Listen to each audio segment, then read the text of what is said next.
এবার পূর্ব বর্ধমানের দিকে নজর রাখবো, কারণ নামী সংস্থা দইয়ের উপর নিষেধাজ্ঞা জারি করা হয়েছে। পূর্ব বর্ধমানে একটি নামী সংস্থা দইয়ের উপর নিষেধাজ্ঞা, বেশ কয়েকজন অসুস্থ হয়েছেন এই দই খেয়ে। সরাসরি চলে যাব, শরদিন্দু রয়েছে আমার সঙ্গে, শরদিন্দুর সঙ্গে কথা বলবো। শরদিন্দু, যে বিষয়টা তোমার কাছে জানতে চাইবো, এই নামী সংস্থার দই ব্যান করে দেওয়া হলো কেন?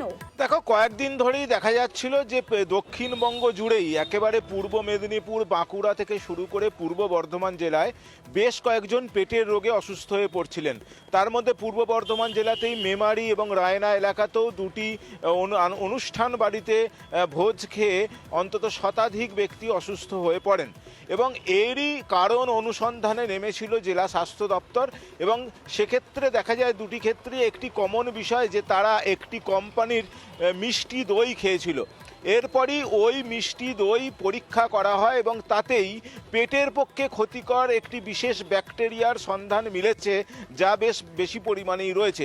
এরপরই ওই নামী কোম্পানির যে মিষ্টি দই তার একটি বিশেষ ব্যাচ, যে ব্যাচটি এই সময় তৈরি হয়েছিল বা যে ব্যাচে এই ধরনের ব্যাকটেরিয়া পাওয়া গেছে, সেই ব্যাচের সমস্ত দই বিক্রি বন্ধ করতে নির্দেশ দেওয়া হয়েছে এবং এই নির্দেশ জারি সঙ্গে সঙ্গে তা বিক্রি বন্ধ করতে বলা হয়েছে।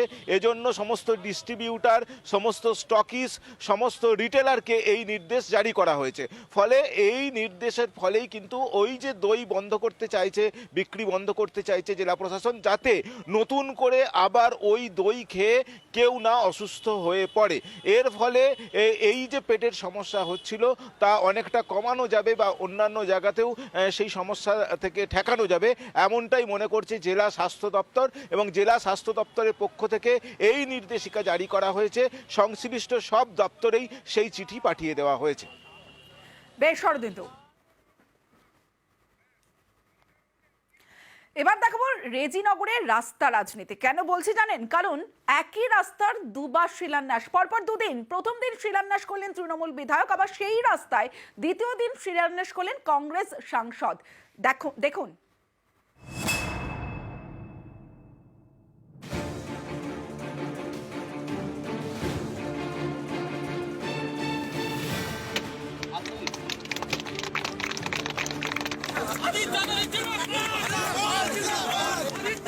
রাস্তায় নেমে রাজনীতি, রাস্তা নিয়েও রাজনীতি।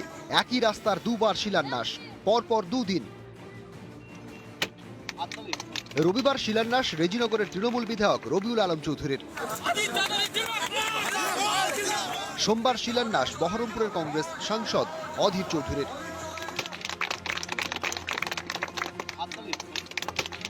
একই রাস্তায় জোড়া শিলান্যাসের এই ছবি দেখা গেল মুর্শিদাবাদের দাঁতপুরে।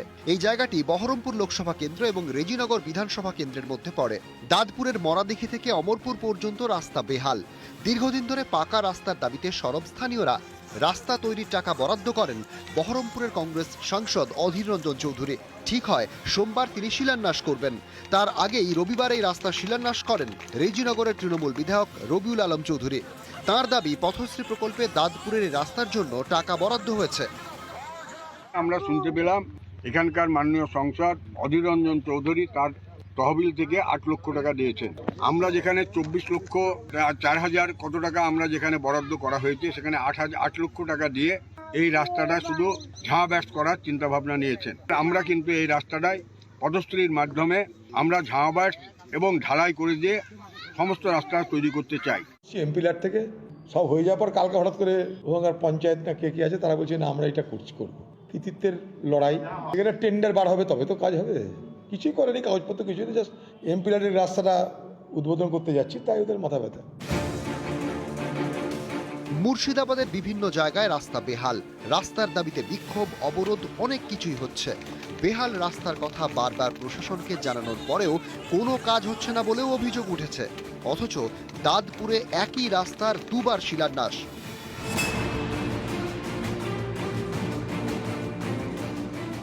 আমাদের এমপি সাহেবকে আবদার করলাম যে ওটা ঝোয়াবিটের ওদিকে না গিয়ে ওই আপনার ফান্ড থেকে যেটা হচ্ছে ওটা আলাদা জায়গায় করা হোক, অমরপুর বা মরাদিঘি বা ছেতিয়ানি বা যে কোনো পাশে একই রাস্তায় না করাটাই বেস্ট। এটাই আমাদের চাওয়া পাওয়া এমপি সাহেবের কাছে। 24 ঘন্টার মধ্যে একই রাস্তা শিলান্যাস করলেন বিধায়ক ও সাংসদ। আর যা নিয়ে শুরু হয়েছে রাজনৈতিক তরজা। কিন্তু গ্রামবাসীরা চাইছেন একই রাস্তার জন্য দুটো প্রকল্প নয়, যে অনেক কাঁচা রাস্তা আছে, সেই সমস্ত রাস্তাতেও এই টাকা ব্যবহার করা হোক। ক্যামেরায় রাকিবুল ইসলামের সঙ্গে প্রণব বন্দ্যোপাধ্যায়, নিউজ 18 বাংলার রেজিনগর।